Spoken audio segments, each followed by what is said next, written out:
عمران خان نے ریاست کے خلاف غداری کی سازش کی، آڈیو لیک کرنے میں حکومت کا کوئی کردار نہیں۔ وزیر اعظم شہباز شریف کی پی ایم ہاؤس میں وزراء کے ہمراہ پریس کانفرنس، کہا کہ سائفر کے معاملے میں قوم اور ملک کے ساتھ بدترین بددیانتی کی گئی، کبھی کسی نے وطن کا وقار اس طرح مجروح نہیں کیا۔ عمران نیازی نے دن رات جھوٹ بولا، قوم سے فراڈ کرتا ہے، میں قسم کھا کر کہتا ہوں یہ فراڈیا ہے۔ آرمی چیف کی تعیناتی کے سوال پر وزیر اعظم نے جواب دیا، آرمی چیف کی تعیناتی کا فیصلہ آئین اور قانون کے مطابق ہوگا۔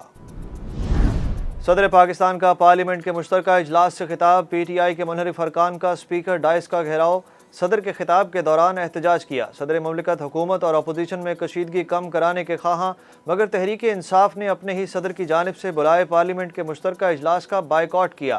عمران خان نے اپنے سینیٹرز کو اسمبلی ہال جانے سے روک دیا۔ صدر مملکت ڈاکٹر عارف الوی کی سینئر صحافیوں سے ملاقات، کہا انتخابات مسائل کا حل ہوتے ہیں، سیاسی تقسیم اور کشیدگی کو کم کر سکتے ہیں، حکومت اور اپوزیشن میں کشیدگی کم کرانے کی کوششیں کرتا رہوں گا۔ خاتون جج کو دھمکی کے کیس میں عمران خان کو ریلیف مل گیا، چیئرمین تحریک انصاف کی ضمانت 13 اکتوبر تک منظور کر لی گئی۔ عمران خان کو 50,000 روپے کے مچلکے جمع کرانے کا حکم، chairman P T I Imran Khan session court میں پیش ہوئے۔ عمران خان کے خلاف تھانہ مارگلہ میں مقدمہ درج کیا گیا تھا، عدالت پیش نہ ہونے پر مجسٹریٹ نے عمران خان کے وارنٹ گرفتاری جاری کیے تھے۔ عمران خان کی اتوار کو اسلام آباد ہائی کورٹ سے 7 اکتوبر تک ضمانت منظور ہوئی تھی۔ استعفوں کے معاملے پر پی ٹی آئی ارکان بیان حلفی دیں کہ پارلیمنٹ کے بائیکاٹ کی پارٹی پالیسی کو نہیں مانتے۔ چیف جسٹس اسلام آباد ہائی کورٹ نے استعفوں کی منظوری کے کیس میں پی ٹی آئی کو واپس پارلیمنٹ جانے کا کہہ دیا۔ تحریک انصاف کے 10 ارکان قومی اسمبلی کی جانب سے درخواست پر سماعت ہوئی۔ دوران سماعت چیف جسٹس اطہر من اللہ نے کہا کہ پی ٹی آئی پارلیمنٹ جا کر اپنی نیک نیتی ثابت کرے۔ چیف جسٹس نے پی ٹی آئی کے وکیل سے کہا کہ ہم آپ کو 5 دن دیتے ہیں، اس میں مطمئن کریں آپ پارلیمنٹ واپس جانا چاہتے ہیں۔ صوبائی وزیر داخلہ ہاشم ڈوگر نے لانگ مارچ کے لیے سرکاری وسائل دینے سے صاف انکار کر دیا۔ وزیر داخلہ پنجاب ہاشم ڈوگر نے واضح انداز میں بتا دیا کہ محکمہ داخلہ پنجاب پی ٹی آئی کے لانگ مارچ کے لیے کسی قسم کے سرکاری وسائل استعمال نہیں کرنے دے گا۔ دوسری جانب لندن میں بیٹھے وزیر اعلیٰ پنجاب پرویز الہی سے جب وزیر داخلہ ہاشم ڈوگر کے بیان کے حوالے سے پوچھا گیا تو انہوں نے اپنے ہی وزیر کو آڑے ہاتھوں لیا۔ وزیر اعلیٰ پنجاب نے ہاشم ڈوگر کو ذہنی مریض قرار دیتے ہوئے کہا کہ پنجاب حکومت عمران خان کی ہدایات پر عمل کرے گی، ایسی باتوں کو سنجیدہ نہ لیں، اس کا دماغی توازن خراب ہے۔ عمران خان کی ممکنہ کال پر ایک اور آزادی مارچ سے نمٹنے کے لیے حکومت کی تیاریاں بھی شروع۔ اسلام آباد پولیس نے 1100 سے زائد کنٹینرز اکٹھے کر لیے۔ سیکیورٹی اداروں کو 60,000 سے زائد آنسو گیس کے شیل فراہم کر دیے گئے۔ ڈرون سے بھی مظاہرین پر شیل پھینکے جائیں گے۔ اینٹی رائٹ کے لیے پہلی مرتبہ ہیلی کاپٹر بھی استعمال کیا جائے گا۔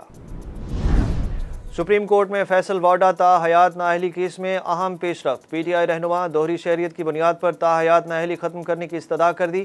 چیف جسٹس نے کیس کی سماعت کے دوران ریمارکس دیے کہ فیصل وارڈا نے امریکی شہریت کاغذات نامزدگی جمع کرانے کے بعد چھوڑی، تاہم کسی کو تا حیات نااہل کرنا اتنا آسان نہیں۔ سپریم کورٹ نے فیصل وارڈا کی تا حیات نااہلی سے متعلق کیس کی سماعت آئندہ بدھ تک ملتوی کر دی۔ برطانیہ سے فنڈز کی واپسی سے متعلق نیب متحرک ہو گیا، قومی احتساب بیورو نے پی ٹی آئی رہنماؤں کو طلب کر لیا۔ نیب نے برطانیہ سے 19 ملین پاؤنڈز کی پاکستان منتقلی کے معاملے پر سابق وزیر اعظم عمران خان کی کابینہ کے ارکان کو نوٹس بھیج دیے۔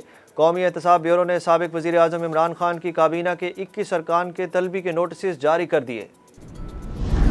الیکشن کمیشن کا حکم سر آنکھوں پر، مگر سندھ حکومت بلدیاتی الیکشن میں مدد نہیں دے سکتی۔ وزیر خارجہ بلاول بھٹو کی وزیر اعلیٰ سندھ مراد علی شاہ اور نثار کھوڑو کے ہمراہ پریس کانفرنس، کہا کہ امیر ممالک نے امیر بننے کے لیے پاکستان پر بوجھ ڈالا اور موسمیاتی تبدیلیاں لے آئے، سیاسی جماعتیں اس وقت سیاست کو ترک کر دیں۔ سابق صدر آصف علی زرداری کی صاحبزادی بختاور بھٹو کے ہاں دوسرے بیٹے کی پیدائش۔ بختاور بھٹو نے سوشل میڈیا پر دوسرے بیٹے کی پیدائش کی اطلاع دی اور اللہ کا شکر ادا کیا۔ وفاقی وزیر خارجہ بلاول بھٹو زرداری نے دوسری بار ماموں بننے پر خوشی کا اظہار کیا۔ انہوں نے ٹویٹر پر بہن بختاور بھٹو کی ٹویٹ کو ری ٹویٹ کیا۔ دوسری بار خالہ بننے پر آصفہ بھٹو نے بھی اپنی بڑی بہن بختاور بھٹو کی انسٹاگرام سٹوری دوبارہ شیئر کی۔ نیوزی لینڈ میں شدید سردی کے باوجود قومی کرکٹ ٹیم کی پریکٹس جاری، سہ ملکی T20 سیریز کے لیے پاکستان، بنگلہ دیش اور نیوزی لینڈ ان ایکشن ہوں گے۔ سیریز کا پہلا میچ کل پاکستان اور بنگلہ دیش کے مابین کھیلا جائے گا۔ میچ پاکستانی وقت کے مطابق صبح 7 بجے کرائسٹ چرچ میں شروع ہوگا۔ اور ویمن ایشیا کپ میں بڑا اپسیٹ، تھائی لینڈ نے پاکستان کو ہرا دیا۔ تھائی لینڈ نے پاکستان کو سنسنی خیز مقابلے کے بعد 4 وکٹوں سے شکست دے دی۔ پاکستان کی جانب سے دیا گیا 117 رنز کا ہدف تھائی لینڈ نے 6 وکٹوں کے نقصان پر ایک گیند پہلے حاصل کر لیا۔ ایشیا کپ میں پاکستان ویمنز ٹیم کی یہ پہلی شکست تھی۔